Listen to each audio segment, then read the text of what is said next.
Seguridad Social prevé dar 30 días a los autónomos que deban pagar más cuota cuando las regularicen en otoño. Proyecto Real Decreto. Calculamos que las cotizaciones deberán abonarse en noviembre. La Seguridad Social ha publicado el proyecto de Real Decreto que regulará el procedimiento que tendrán que seguir los autónomos cuando la Tesorería regularice sus cuotas del año pasado. Si les corresponde pagar más, el Ministerio solo quiere dar un mes para abonar la diferencia. La Seguridad Social dará 30 días a los autónomos para regularizar sus cuotas de 2023 si tienen que pagar más. El Ministerio de Inclusión, Seguridad Social y Migraciones ha publicado el proyecto de Real Decreto en donde pretende fijar el procedimiento a seguir para regularizar las cuotas que los autónomos pagaron en 2023, adaptándolas a sus rendimientos netos tras la entrada en vigor el año pasado del nuevo sistema de cotización por ingresos reales. Entre otras cuestiones que afectan a determinados colectivos de autónomos, el proyecto da más pistas sobre el procedimiento que deberán seguir los trabajadores por cuenta propia en caso de que el año pasado pagasen menos cuotas a la Seguridad Social de la que le correspondía en función de sus ingresos reales. En concreto, el documento indica que la Tesorería remitirá a los autónomos una notificación con el resultado de la regularización. En caso de tener que abonar alguna cantidad, también se emitirá un documento de ingreso y a partir de este momento los trabajadores por cuenta propia tendrán 30 días para abonar la cantidad correspondiente, pudiendo en este plazo realizar alegaciones en caso de no estar conforme. La Seguridad Social comenzará a regularizar las cuotas de los autónomos este otoño, después de cruzar sus datos con los que estos hayan declarado a Hacienda en esta declaración de la renta, cuyo plazo de presentación finaliza el 1 de julio. En este sentido, no esperamos que la Tesorería comience a enviar notificaciones. No se espera que la Tesorería comience a enviar notificaciones a los trabajadores por cuenta propia hasta septiembre u octubre. Los autónomos recibirán una carta con el plazo para abonar las cuotas que adeuda a la Seguridad Social. El proyecto de Real Decreto que ha sometido a consulta pública al Gobierno aporta principalmente más información sobre el procedimiento que tendrán que seguir los autónomos para regularizar sus cuotas, sobre todo en caso de que tengan que abonar lo pagado de menos el año pasado en función de sus ingresos reales.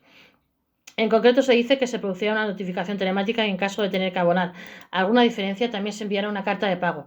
No será una providencia de apremio porque no se trata de una deuda, según nos explica. Como en estos casos los autónomos tendrán 30 días, un mes, para cumplir con la carta de pago y abonar a Tesorería las cantidades que se reclamen, correspondientes a la diferencia de las cuotas que abonaron el año pasado y que sean más reducidas de los rendimientos que terminaron teniendo. Sin embargo, el proyecto de Real Decreto no dice expresamente qué ocurrirá en caso de que los datos de la Seguridad Social no sean correctos. A priori, durante estos 30 días es cuando se debería efectuar la reclamación, pero aún no sabemos si esto paralizaría la obligación de abonar las diferencias exigidas por la Tesorería General, según se añade. Los autónomos seguramente recibirán la regularización de sus cuotas a partir de noviembre.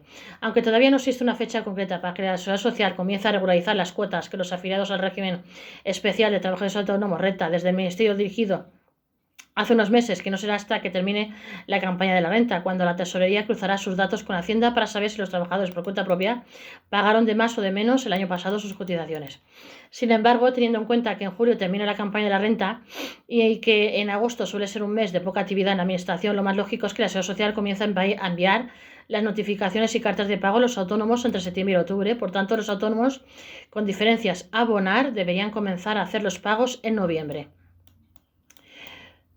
Por tanto, en caso de que un autónomo calcule, después de hacer su declaración de renta, que el año pasado pagó menos cuotas a la Seguridad Social de lo que le correspondía por sus ingresos, debería hacer una previsión de lo que tendrá que abonar para no sufrir problemas de liquidez en noviembre. En este sentido, se explica que hace unas semanas una entrevista que en el peor de los casos los trabajadores por cuenta propia que más rendimientos netos declaran este año tendrían que abonar unos 2.400 euros a la Seguridad Social.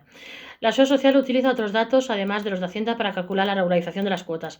Además de estos dos asuntos, el proyecto de Real Decreto presentado por la Seguridad Social, el proyecto de Real Decreto Ley presentado por la Seguridad Social trata otros asuntos que hasta el momento era una incógnita. En algunos casos incluso despista, como aseguraron.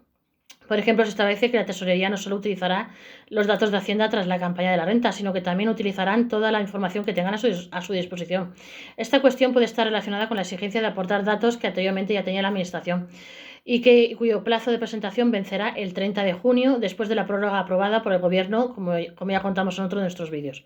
Por último, el documento aclara otras cuestiones relativas a la regularización que afectarán a algunos colectivos concretos de autónomos, entre ellas que base corresponden en caso de las altas y bajas fuera de plazo, las particularidades de los artistas o de los autónomos dedicados a la venta ambulante, que tienen unas bases específicas, o a los autónomos que ejerzan más de una actividad por cuenta propia.